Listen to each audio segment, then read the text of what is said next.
Dear learners, நம்ம இந்த செஷனில் எதை பற்றி பார்க்க போகிறோம் அப்படின்னா மெமரண்டம் ஆஃப் அசோசியேஷன் பற்றி தான் பார்க்க போகிறோம். இது வந்து company form of ownership previous செஷனில் பார்த்தோம். பார்க்கலாம், நான் லிங்க் டிஸ்கிரிப்ஷன் பாக்ஸில் கொடுத்துருக்கேன், செக் பண்ணிவிடுங்க. ஒரு கம்பெனியை தொடங்க போகிறோம் அப்படின்னா இந்த memorandum of association, articles of அசோசியேஷன்லாம் ரொம்ப இம்பார்ட்டன்ட்.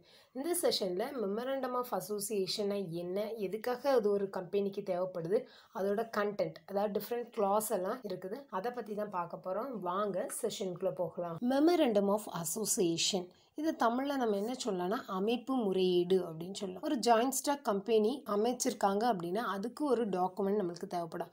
அந்த டாக்குமெண்ட்டை தான் என்ன சொல்கிறோம்னா மெமரண்டம் ஆஃப் அசோசியேஷன், அதாவது legal document prepared in the formation and registration process of a limited liability company தான் நம்ம மெமரண்டம் ஆஃப் அசோசியேஷன் அப்படின்னு சொல்கிறோம். இதில் என்னெல்லாம் இருக்கும் அப்படின்னா என்ன மாதிரி பவர்ஸ், என்ன ஆக்டிவிட்டி ஒரு கம்பெனி வந்து பெர்ஃபார்ம் பண்ணணும் அப்படிங்கிறதுலாம் இந்த மெமரண்டம் ஆஃப் அசோசியேஷனில் வந்து சொல்லியிருப்பாங்க. இந்த டாக்குமெண்ட்டில் என்னெல்லாம் இருக்கும் அப்படின்னா நேம், பிளேஸ், அப்ஜெக்டிவ், என்ன மாதிரி லைபிலிட்டி, கேபிட்டல், இது ரிலேட்டடான இன்ஃபர்மேஷன் எல்லாமே இந்த டாக்குமெண்ட்ல இருக்கும். இந்த மெமரண்டம் ஆஃப் அசோசியேஷன்ல குறிப்பிடப்படாத எந்த செயல் நம்ம ஒரு கம்பெனி வந்து ஈடுபட்டா அந்த செயல் வந்து என்ன ஆயிரும் அப்படின்னா வரம்பு மீறிய செயல் அப்படின்னு நம்ம சொல்லலாம். இதை வந்து இங்கிலீஷ்ல வந்து அல்ட்ரா வைரஸ் அப்படின்னு சொல்லுவோம். ஏன்னா ஓரளவுக்கு லிமிட்டை தாண்ட நேரம் நம்மளால வந்து கட்டுப்படுத்த முடியாது. இது வந்து ஒரு பப்ளிக் டாக்குமெண்ட். இது வந்து நிறுவனத்துக்கும் வெளியாளுக்கும் உள்ள தொடர்பினை தான் எக்ஸ்பிளைன் பண்ணுது. அவுட்சைடர்ஸ் யாராவது நம்ம கிட்ட பிஸ்னஸ் டீலிங் பண்ணணும் அப்படின்னு நினைச்சா அப்படின்னா அவங்க வந்து இந்த மெமரண்டம் ஆஃப் அசோசியேஷனை வந்து ஃபுல்லாக படித்து அதோட கிளாஸஸ் என்ன அப்படின்னு தெரிஞ்சுட்டு அதுக்கப்புறம் தான் என்ன பண்ணலாம் அப்படின்னா பிஸ்னஸ் வந்து இவங்க கிட்ட பண்ண முடியும். இந்த மெமரண்டம் ஆஃப் அசோசியேஷன் வந்து கண்டிப்பாக பிரிண்டடாக இருக்கணும். அதே மாதிரி பேராகிராஃப்ஸாக டிவைட் பண்ணியிருக்கணும். நம்பர்டு வந்து கான்சிக்வென்ட்லியாக இருக்கணும். அது போக பப்ளிக் கம்பெனி அப்படின்னா அட்லீஸ்ட் 7 மெம்பர்ஸ் சைன் பண்ணியிருக்கணும். ப்ரைவேட் கம்பெனினா 2 மெம்பர்ஸ் சைன் பண்ணியிருக்கணும். இதுக்கு பேர் என்ன அப்படின்னா subscribers to the memorandum. So subscribers வந்து அட்லீஸ்ட் 1 விட்னஸ் முன்னாடி அவங்க சைன் பண்ணியிருந்திருக்கணும். Contents of memorandum of association, இந்த அமைப்பு முறையீட்டின் உள்ளடக்கம் என்னெல்லாம் இருக்கு அப்படின்னு பொறுத்த வரைக்கும் நம்மளுக்கு வந்து 6 கிளாஸஸ் இருக்கு. ஃபர்ஸ்ட் ஒன் பார்த்தீங்க அப்படின்னா நேம் கிளாஸ், அதாவது பெயர் குறித்த உட்பிரிவு. செகண்ட் பார்த்தீங்க அப்படின்னா situation clause or domicile clause, அதாவது இடம் குறித்த உட்பிரிவு. தேர்ட் நீங்க பார்த்தீங்க அப்படின்னா அப்ஜெக்டிவ் கிளாஸ், நோக்கம் குறித்த உட்பிரிவு. ஃபோர்த் நீங்க பார்த்தீங்க அப்படின்னா லயபிலிட்டி கிளாஸ், பொறுப்பு குறித்த உட்பிரிவு. நெக்ஸ்ட் நம்ம பார்த்தோம்னாக்க கேபிட்டல் கிளாஸ், முதல் குறித்த உட்பிரிவு. சிக்ஸ்த் ஒன் பார்த்தீங்கன்னா அசோசியேஷன் கிளாஸ், அமைப்பு குறித்த உட்பிரிவு. இதை பத்தி பார்க்கலாம். ஃபர்ஸ்ட் நம்ம பார்த்தோம்னாக்க நேம் கிளாஸ், அதாவது பெயர் குறித்த உட்பிரிவு. இந்த நேம் கிளாஸ்ல வந்து என்ன சொல்லுவாங்க அப்படின்னா கம்பெனிக்கு வந்து என்ன மாதிரி நேம் வைக்கணும் அப்படிங்கிறது தான் இதில் வந்து சொல்லியிருப்போம். அதாவது சட்டப்பூர்வமாக அங்கீகரித்த பெயர் வந்து குறிப்பிடப்பட்டிருக்கும்.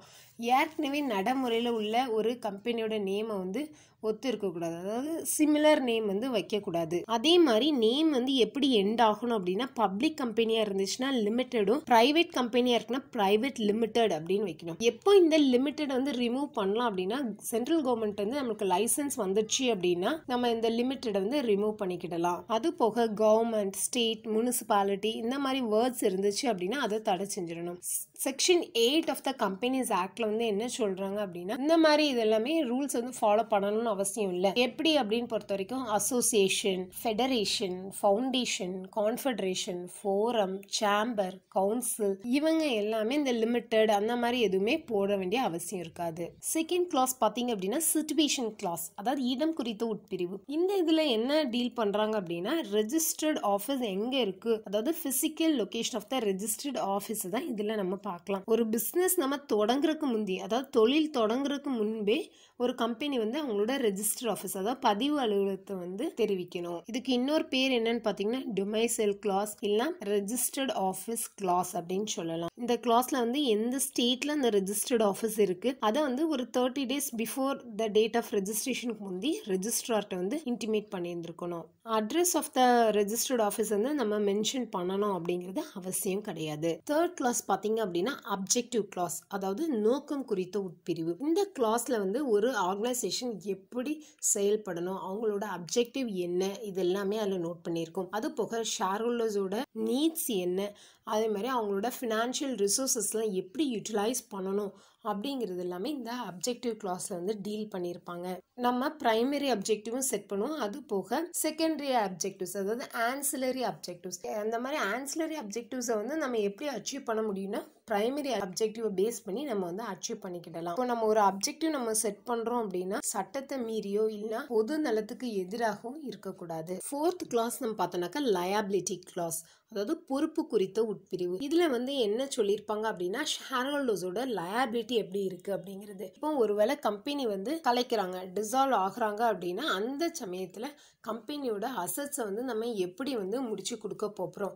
சிலது வந்து லிமிடெட் பை ஷேர்ஸாக இருக்கலாம், இல்லை லிமிடெட் பை கேரண்டி, இல்லை லிமிடெட் பை அன்லிமிட்டடாக கூட இருக்கலாம். அது போக இந்த லயபிலிட்டி கிளாஸில் வந்து டைரக்டர்ஸ்க்கு என்ன மாதிரி லயபிலிட்டி இருக்குது, மேனேஜர் இவங்களோட லயபிலிட்டிலாம் எப்படி இருக்கும் அப்படின்னா அன்லிமிட்டடாக தான் இருக்கும். நெக்ஸ்ட் கிளாஸ் நம்ம பார்த்தோம்னாக்க கேபிட்டல் கிளாஸ், அதாவது முதல் குறித்த உட்பிரிவு. இந்த கேபிட்டல் கிளாஸில் வந்து எவ்வளோ maximum amount of share capital வந்து ஒரு கம்பெனி வந்து ரெஜிஸ்டர் பண்ண வச்சுல கொண்டு வரணும். அதே மாதிரி divisions of capital into shares of a fixed amount, அதாவது ஆத்தரைஸ்ட் கேபிட்டல், அதாவது maximum amount of capital of a company தான் ஆத்தரைஸ்ட் கேபிட்டல், இல்லை nominal capital or registered capital அப்படின்னு நம்ம சொல்லுவோம். ஒரு லிமிடெட் கம்பெனி நம்ம எடுத்துக்கிட்டோம் அப்படின்னா அவங்க ஷேர் கேபிட்டல் வந்து 2 டைப்ஸாக டிவைட் பண்ணுவோம். ஒன்று வந்து ஈக்விட்டி ஷேர் கேபிட்டல், அடுத்தது பார்த்தீங்கன்னா ப்ரிஃபரன்ஸ் ஷேர் கேபிட்டல். இதை பற்றி தெரியும்னா லிங்க் டிஸ்கிரிப்ஷன் பாக்ஸில் கொடுத்துருக்கேன், செக் பண்ணிக்கிடுங்க. லாஸ்ட் கிளாஸ் என்ன அப்படின்னா அசோசியேஷன் கிளாஸ், அதாவது அமைப்பு குறித்த உட்பிரிவு. இந்த அசோசியேஷன் கிளாஸ்ல வந்து என்ன டீல் பண்ணுவாங்க அப்படின்னா ஷேர் ஹோல்டர்ஸ் வந்து அவங்க கோஆர்டினேட் பண்ணி ஒரு கம்பெனியா செயல்படுறதுக்கு விரும்புவாங்க இல்லையா, அந்த மாதிரி விருப்பத்தை தான் இந்த